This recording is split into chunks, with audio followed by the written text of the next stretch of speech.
Well, good morning and Shabbat Shalom and welcome once again. I'm Rabbi Ed Feinstein. This is Valley Beth Shalom Torah study for a Shabbos morning. And this morning it is my dear pleasure once again to be joined by Rabbi Sherry Hirsch, who is working for the American Jewish University. But this morning she's broadcasting from the Brandeis Bardin campus of the American Jewish University, high atop the beautiful Simi Valley. So Sherry, welcome from the wilderness. We're so glad you're with us. I love the wilderness and I love this. This is our other campus and it's so special to be here today. It's a beautiful campus. It's a wonderful place to spend Shabbat, even if you can spend some time in the summer. It happens to be, if I remember correctly, the largest piece of Jewish-owned, privately Jewish-owned land in the world outside of the state of Israel. That's what I've heard. And I always like verification, but I've always heard that. And it's so stunning that for those of you that have never been here, I hope that you will come. And I can't wait because my kids will be here this summer for camp. Wonderful.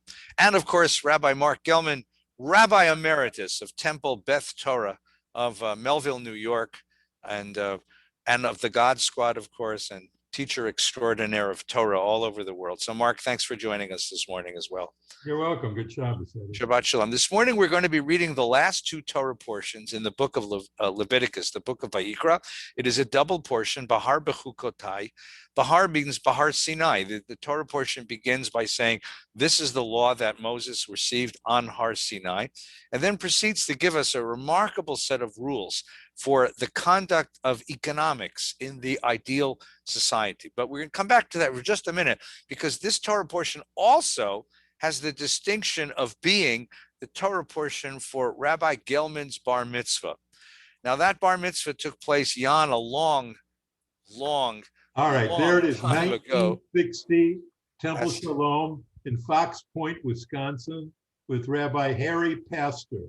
And what did you say about the Torah portion? What Before you say that, do you want to know that I wasn't born yet, Rabbi Gelman? No, I don't want to know that. Okay, just thought you would want to know. It's too humiliating. Mark, what do you remember from your bar mitzvah?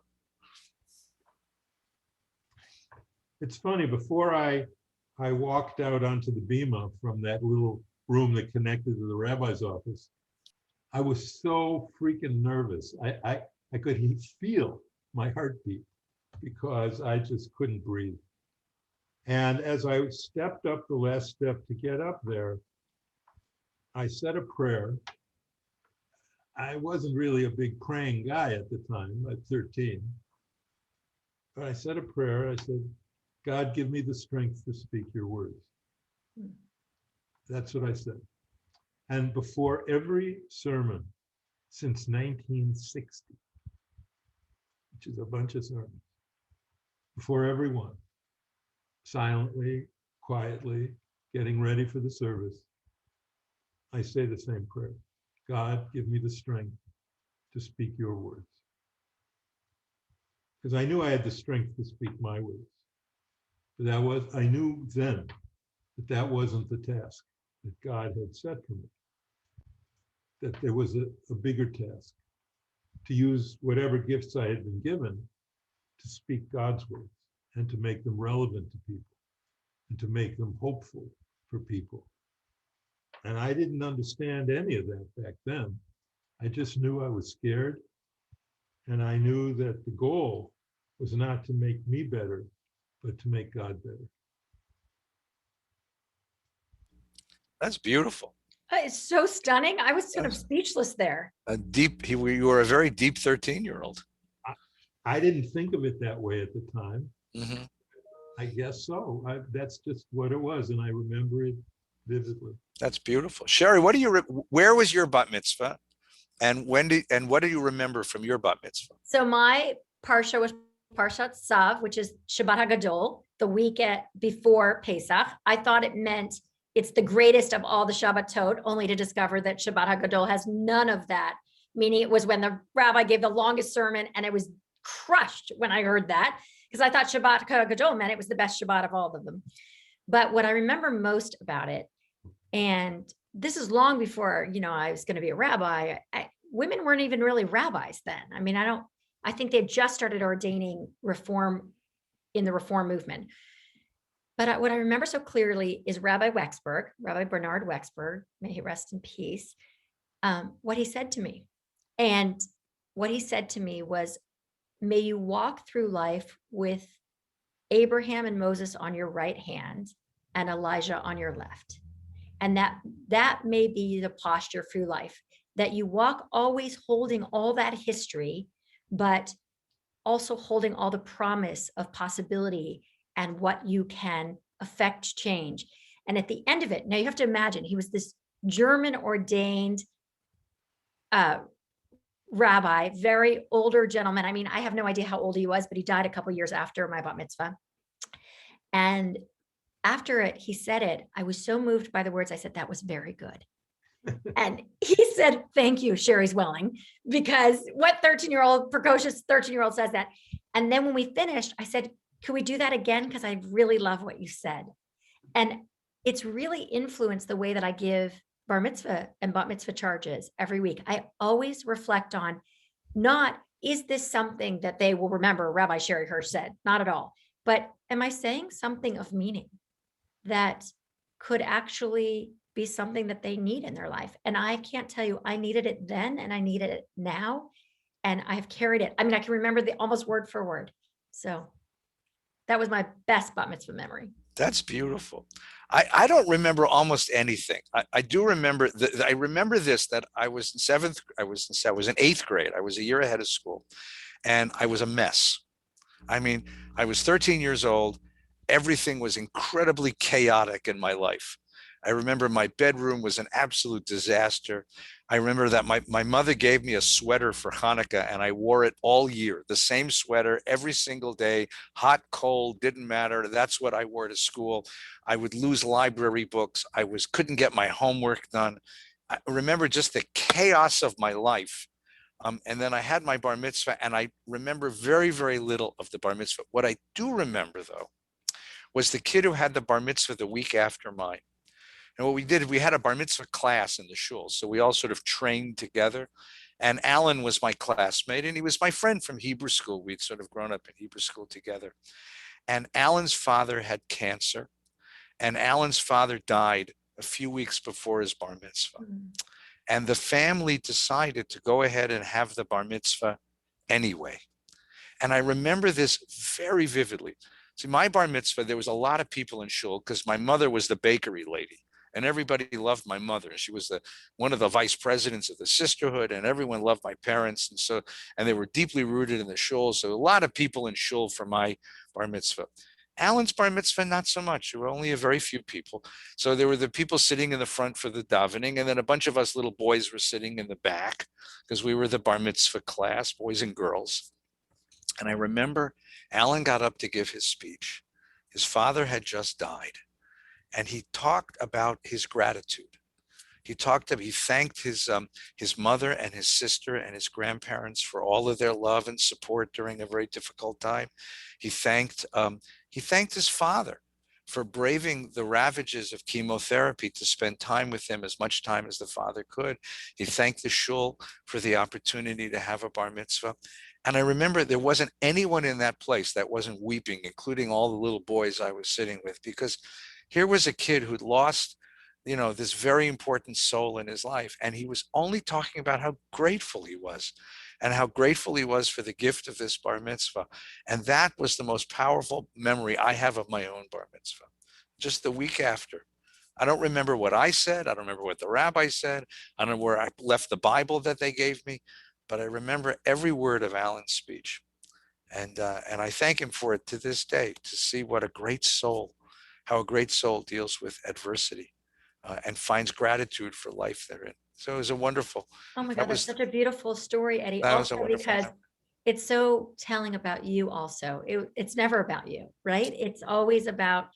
Well, I was a mess in seventh grade, so I don't know who I was. I was just an awful, that's beautiful, mess. Sherry. You're exactly right about our friend Eddie. No. Exactly right. Even today, it's never about you. Yeah. And that's what's so wonderful about you and what's so charming about me. With me, it's always about me. And it's about me. But you're consistent. That's what's so wonderful. But I'm charming. I'm hilarious. It's true. Hey, look, it's Gelman. It's about him, but you get to know him. You really get to know him. And that's true. What I love about you. It's never about you. Sherry, that was brilliant.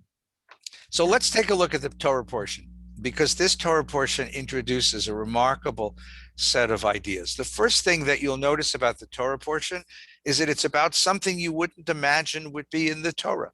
It's about economics. Now, the book of Leviticus is Torah Kohanim. It's the story, it is the Torah of the priesthood, it's the Torah of the Levites, it is the Torah of sanctity. And the whole book is devoted to this question of living the sacred life. The first half of the book are about the sacrifices, the offerings that the priests would offer in the temple. And the second half of the book is how do you build a society where God would want to live with you. Kedoshim tihiyu, you will be holy because I, God, am holy. How do you create a society that's welcoming of holiness and reflective of divinity and of holiness? And there is a tremendous emphasis both on ritual things, but also on purity issues and on ethics, but economics, the schmutzik world of money, of buying and selling, of the power of the marketplace. And that's what we get to in this Torah portion. And that, I think, is, first of all, remarkably telling, because it says that there's no part of life which is outside of the purview of holiness. And in particular, the way that the Jewish tradition does, what the Jewish tradition does is quite wonderful. It takes the material parts of life and instead of rejecting them, elevates them to make them symbols of the spiritual. So wine becomes kiddush, and food becomes a Shabbos meal, and money becomes tzedakah, and sexuality becomes kiddushin, the bond between loving partners. And in this Torah portion, we learn, how do you turn the marketplace into something sacred? How do you turn the marketplace into a locus of sanctity, a place of sanctity? And the second thing that's interesting about this is that it's written by the priests. Now, according to the book of Joshua, when we entered the land of Canaan and we conquered the land, every tribe was given an inheritance. Every tribe was given a sector of the land, and every clan was given a holding, a piece of property.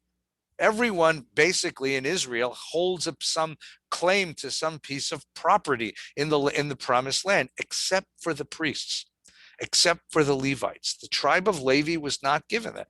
The tribe of Levi was given responsibility for making offerings in the temple, and they were allowed to eat the offerings, and the offerings were their place. But that means you have a landless tribe living among you. And this section is written by people who don't own land about people who do. And what does it say? Well, there's two rules. Rule number one is every 7 years, the land lies fallow. You farm in years 1 through 6.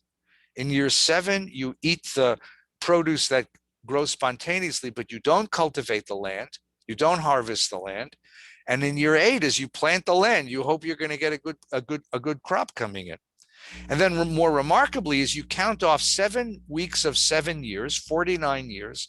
And in the 50th year, not only do you not farm the land, but in the 50th year, everyone goes back to their ancestral holding.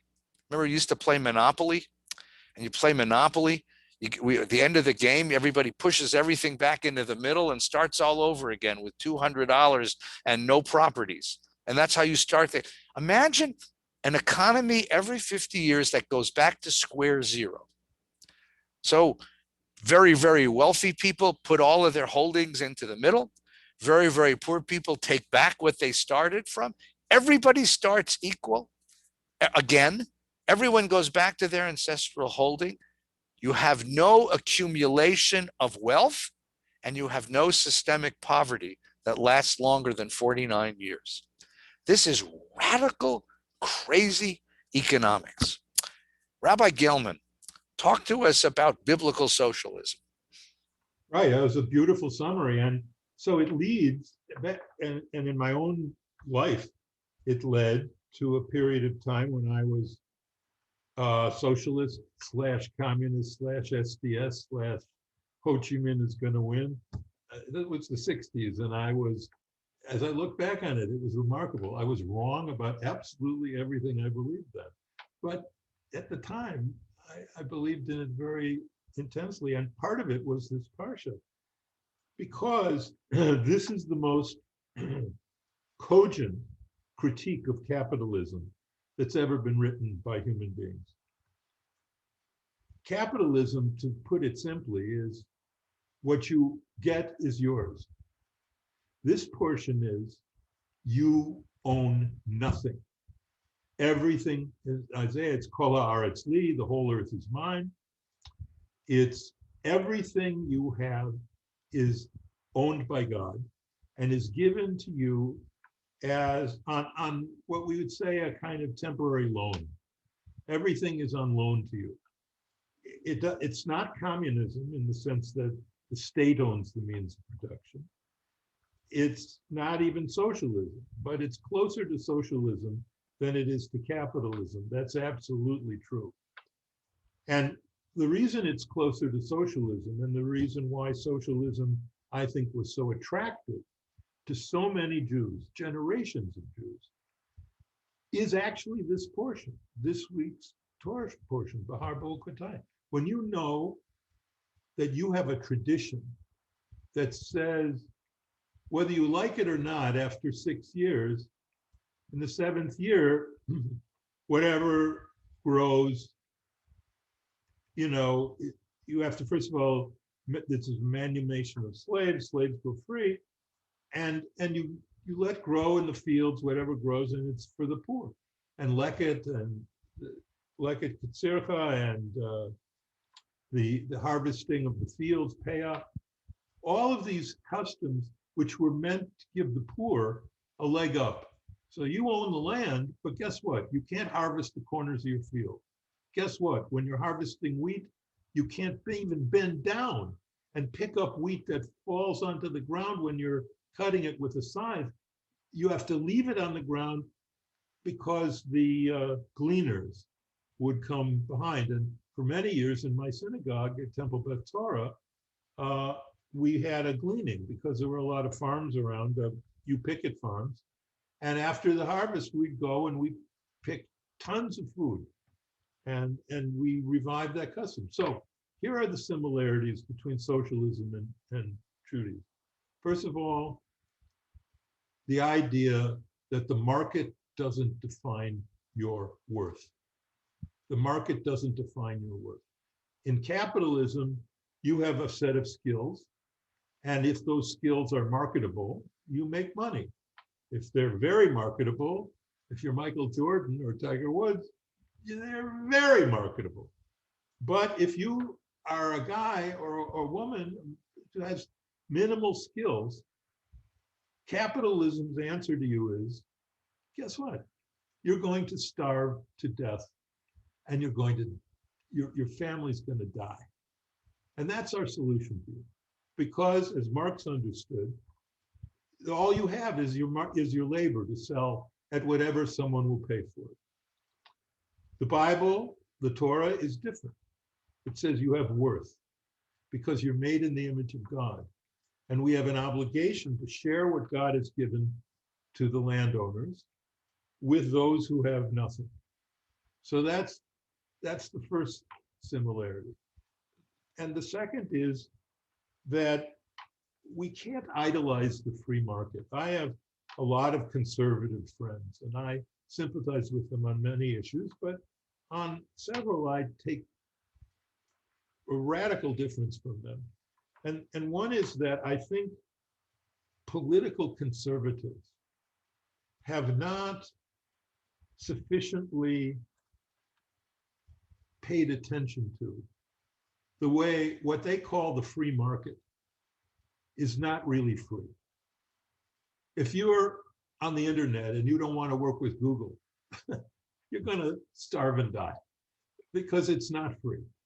And if you want to build a railroad, and that was it. There was only one railroad going out there.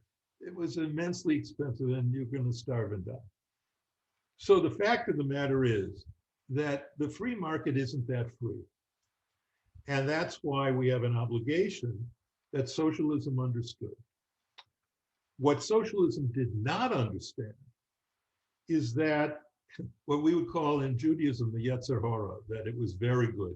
It didn't understand that human ambition to improve oneself does not come from sitting on your tuchus and getting paid by other people to do nothing. It requires ambition in a world in which there's risk and therefore benefit. Risk and benefit. And that is what socialism never got right. And because of that, communism never got it right. And because of that, it never developed technologically. So capitalism got risk and benefit right. Socialism got the idea that the free market isn't really free and everything is a gift from God. Thank you. That was a wonderful, wonderful review of the issue. Sherry, what do you make of this? What do you make of this particular this form of economics? Well, I just want to start by saying that, Eddie, I thought you got a beautiful overview. And then Mark, I thought your parsing of it was also stunning. I wanted to do a little micro dive into the idea that nothing that you have, you own. And including your children, right? What's the Pidyon Ben? It's, I take this child on loan and I give it back to you when I'm done renting it out, right? So to speak. I think this idea that nothing belongs to us, that it truly belongs to God, is not something that's easily digestible, especially in the capitalist world we live in. So I'm not sure if the Torah, whether it was an aspirational idea or inspirational idea, or whether it was reflecting reality, I'm not sure. But what I do think is this idea is that we should always be trying to strive to understand where we end and God begins, right? I own my children. I can tell them what I want to do. I own my land. I can do what I want, right? That whole sort of narcissism of it's all mine and I have the right to do and as I wish with it. I think this Parsha is very telling, like 49 years, whatever you've built, it's hefker, right? It's no longer yours. And we have to equalize this whole universe is a very, for people, I shouldn't say for people, for everyone, including myself, it's a very hard idea to wrestle with. Like, I've built it, I've created it, I've done this. It's a lot of I's. So this idea that the Torah is pushing back against is no, not you, not you, is profoundly interesting to me. And it's something that I wrestle with on a daily basis, because it's like, it's easy to get into the, I did this, I made this happen, this is because of me. And really it's urging us to not live in that space at all, like to really push through that. And I think this is when it gets to our money, as you know, when you get to the Holy of Holies, right? When you get to the golden gates, whatever we call them, we meet God. The first thing God asks us is, were you honest in your business affairs? Because we're all about ethereal talk and do goodness, except when it comes to our own money and our own taxes. So I like that it's very brass tacks in this Parsha, because I think it really begs us to ask, how much is me and how much is luck and God and genetics? And to what degree do I really own that? Yeah, I would go I ahead. think that's beautiful. Let me just add a coda to that, which is, of all of the gifts we've given to Islam and to Christianity, in my opinion, this is the very greatest one of all. Mm. And they accepted it completely and exactly as we taught it. Mm. In Islam, their view about money is exactly the same as ours. One of their 5 pillars is zakat, which is charity, which is exactly our understanding of tzedakah, that you don't own this. And during Ramadan, which will end this week, interesting, it's some of our Chodesh, which fits because they're a lunar calendar, and this is the end of Ramadan. And during this month, Muslims gave charity all month long. And their idea of what they own is exactly ours, that this is an obligation because these are gifts from Allah and you have to return these gifts. Christianity had the same idea, that this is nothing you own. And in fact, until the great wealth of the church was built up, particularly after Constantine, 324 and after Nicaea, the fact is they had a poverty, a celibate, poor clergy, and they would live on the gifts that people gave them. So of all the things I'm proud of that we've bequeathed to the other Abrahamic faiths, this I am most proud of. Eddie, you were going to say something. Well, I like this Torah portion, first of all, because it's completely impractical. I mean, that you can tell that this was written by priests, by Levites who had no property, because if they'd had any property, they'd realize that this is impossible. Because the idea that somehow we're all going to go back to square zero in the economy and get back the ancestral holding, as if the ancestral holding is waiting for us and is the status quo as it was when we gave it away 50 years ago or 100 years ago or 200 years ago. It's completely impractical, and it's impractical for a monetary economy.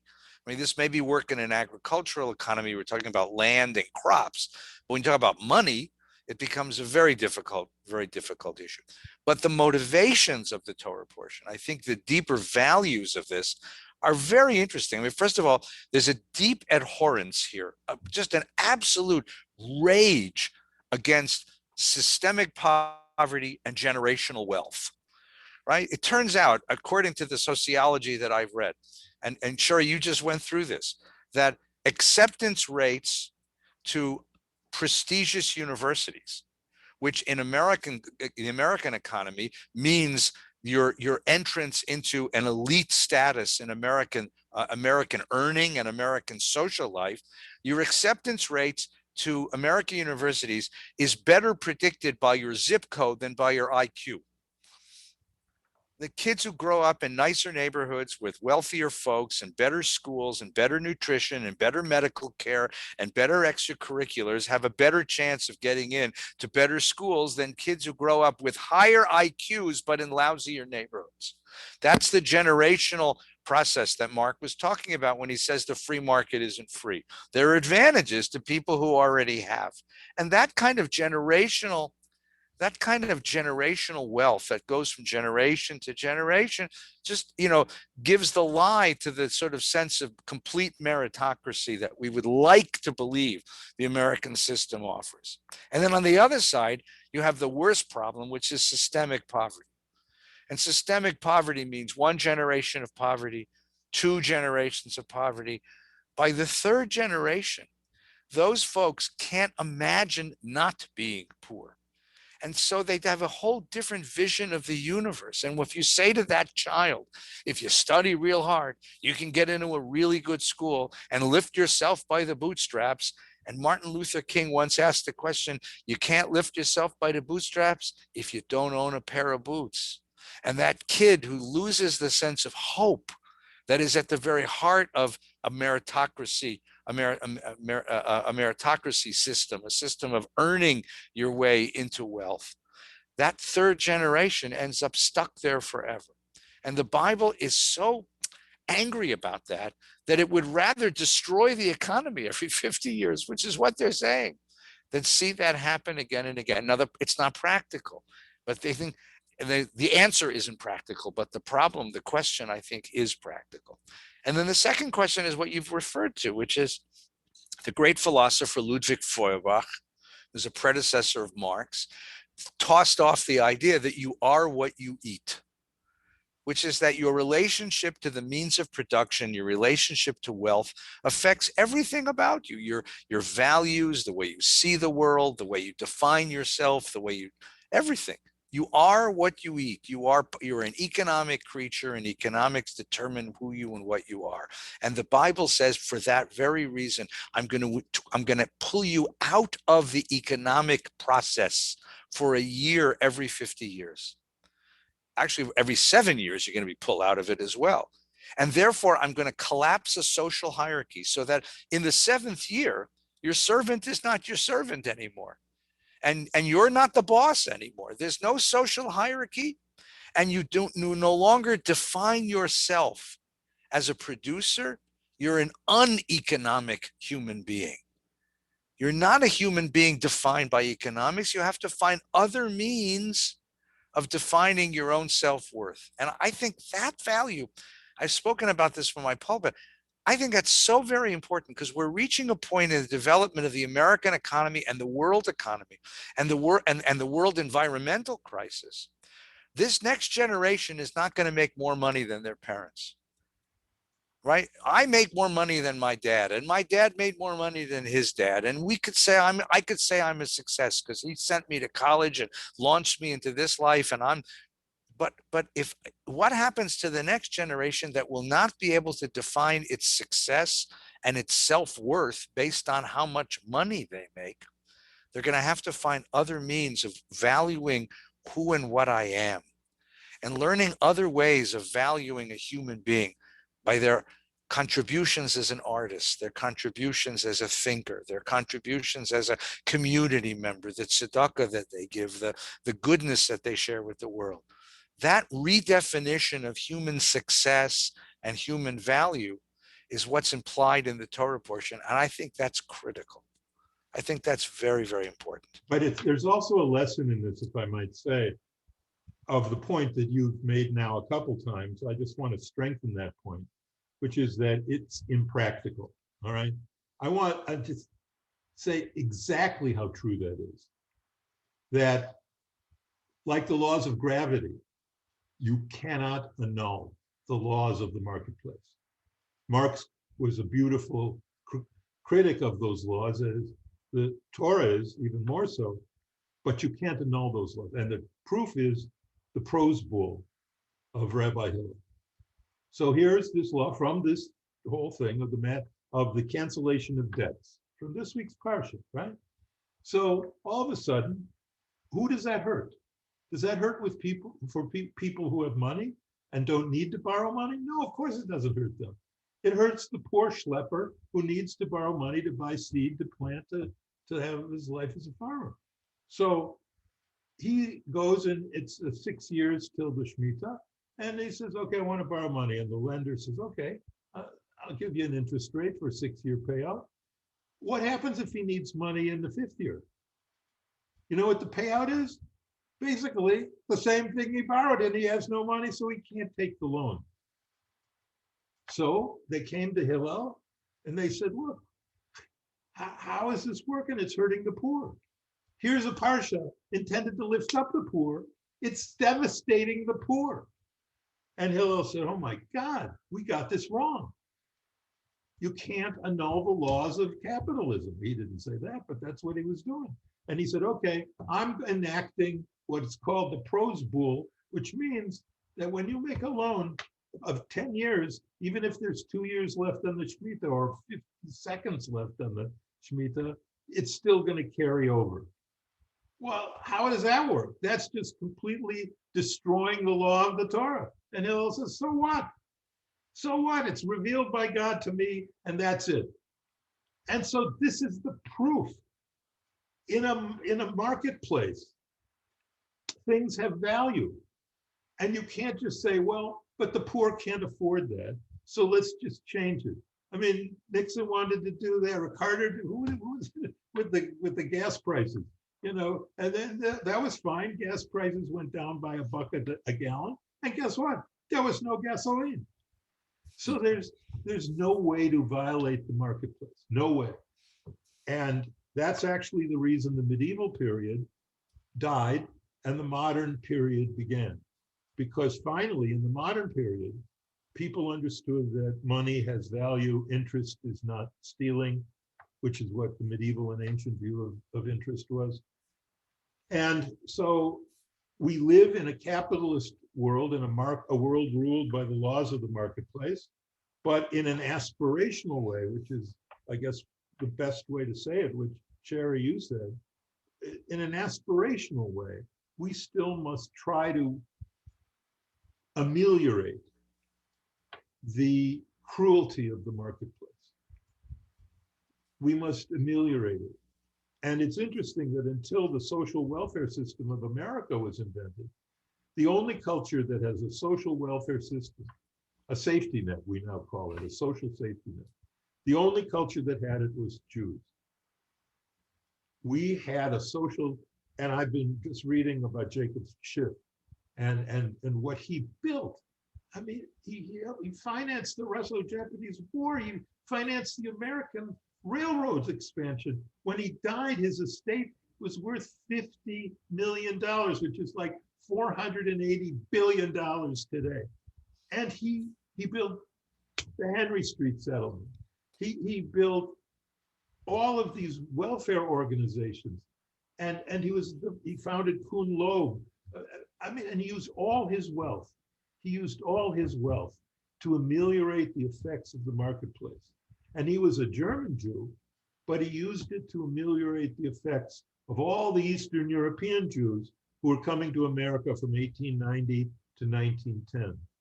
So here's just an example of one Jewish billionaire who understood what his task was: to assemble wealth based on the laws of the marketplace and then give his wealth away to ameliorate its harshest effects. There you go. What happened to the wealth, Mark? Is it in a foundation now? Well, Did yeah, he- it was all given away. I mean, the Schiffs and the Warburgs, his son-in-laws were Warburgs, still have. They're okay. Let's just say they don't need our help to get tuna fish. But basically, it was all given away, and it was established. There were all these foundations established. Yeah. The New York Housing Authority took over the Henry Street settlement, and all these Jews who came off the boat only speaking Yiddish. The reason we were able to lift ourselves up by our bootstraps is because Jewish German billionaires like Jacob Schiff gave us boots and lifted up our boots. This business of, oh, why don't the blacks or this, all this Jewish arrogance that I hear from people who are basically racist. And they think, oh, why can't blacks do what we did? Well, the answer was we had a whole social welfare system built in Europe that we transferred to America that we used to help poor people, poor Jews. So I don't want to hear about this, that we have special traits that other minorities don't have. No, we had people like Jacob Schiff who were willing to build a place where we could learn to speak English, where we could get a trade. He transferred Jews to Wyoming to make them farmers. The Baron de Hirsch Foundation, which was set up. There's a whole bunch of Jewish egg farmers in New Jersey who were given land and chickens to have a life. And that's, people don't even know what the German Jews did. They don't even know. They didn't like the Eastern European Jews. They felt if one of them would marry into their family, it would be an intermarriage. But and they were, members of Temple Emmanuel, and they were open to the idea of Shabbos on Sunday. There was a lot of stuff that was very assimilationist in this group, but they didn't turn their back on their own people, and they used their wealth to transform 3, 4, 5 million Jewish immigrants into the American dream. Right. There's a certain set of values was cultivated, beginning with Torah and carrying through Jewish history, that they carried with them when they came here. And one about, just to finish this wonderful observation, and one of the institutions that they endowed was the seminary that ordained Rabbi Hirsch and me. And all of those names, and all those, as well. All the names are on the pillars at JTS, because they wanted to create a seminary that would create traditional rabbis, but English-speaking rabbis, who would go down to the Lower East Side and civilize those Jewish barbarians and teach them how to be proper American Jews. And that's how Rabbi Hirsch and I received our education, right, Cher? Thank you, Jacob Schiff. Thank you, Jacob Schiff. So let's finish today. Today we finished the Torah, this book of the Torah. We'll finish at the very end of Behukotai, is blessings and curses. And we finished the book of Leviticus. And when we finish a book of the Bible, there's a wonderful custom. When you reach the last verse, everyone stands up and you chant 3 words: Chazak, Chazak, V'nit Chazek. We are strong, and let us be strong. What does it mean to finish a book of the Bible? Sherry, you want to begin? So, as you know, Eddie and Mark, this is my favorite part of the drama or the choreography of the Torah service, because when we finish a book, we get up, we stand up, and there's this like rousing rebel cheer, strong, be strong, and let us be strengthened. And yet we're finishing a book. I mean, you don't read a book and then stand up and cheer, be strong, be strong. You think of a book as a beginning, middle, and end. And when I think of what we're saying there is, be strong, be strong. We'll meet you again in our next reading of you, and we'll be a whole different person. So let us meet you again in the next reading.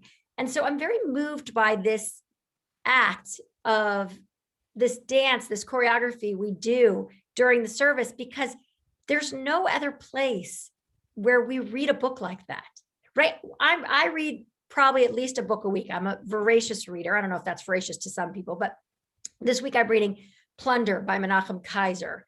Phenomenal book. It's about Nazi treasure hunting, true story. You should read it. And Alexis Landau, they're both on the platform. But what I would say about it is, I don't finish the book, no matter how good it is, and say, be strong, be strong, be strengthened. I'll see you next time around, right? And so there's something so magical and intimate with the Torah. Like, we finished this book of Leviticus, which is a whole set of laws and legalities, and we say, we'll see you soon. We'll see you soon. And let me be strong enough to revisit you. And let me be a different person when I revisit you. It's kind of like a secret code, secret communication, and yet it's done publicly. So I have so many more thoughts about it, but I want to hear your own. Mark, what is chazak v'nit chazek? Well, we were talking before, and I got this wrong when I was young. I thought that was what you said at the end of reading all 5 books, chazak, chazak, v'nit chazek. And I thought after each book, you said just chazak. And I was wrong about that. You say that after each book. And then I reflected on it and I said, yes, of course. That just makes all the sense in the world. What we're saying is, there is no end to the Torah. There's an end to each book, which we thank God we're alive to finish. But then we go to another book and we're alive to finish that. But it's a complete cycle. It's a cycle. And there's no end to it. It's not that there's any special prayer that we say at the end of reading Deuteronomy. People think if they don't know enough about Judaism, oh, chazak, chazak, v'nit chazek is the prayer, the phrase we say at the end of the reading of the whole Torah. Yes, but no, it's what we say after each book, which reminds us that Simchas Torah is not the end of the Torah. Each book is the end of a book, and that's as far as we'll look forward. We're thankful that we lived it, and now let's live another book. That's beautiful too. I love it. Thank you. I'm reminded that the Hasidic tradition has a wonderful metaphor. The Hasidic tradition taught that Torah is a love letter from heaven to earth, from God to the Jewish people. And when you finish a love letter, it means that your lover, the one you care for, the one you have this deep investment affection of, is far away. And you hold the letter, and the letter is what you have of the lover. And you read the letter, you read it slowly, you read it carefully, you read it deliberately. And when you reach the end, there's a sort of, there's a sort of sentimental letdown. Like, I don't want to be separated.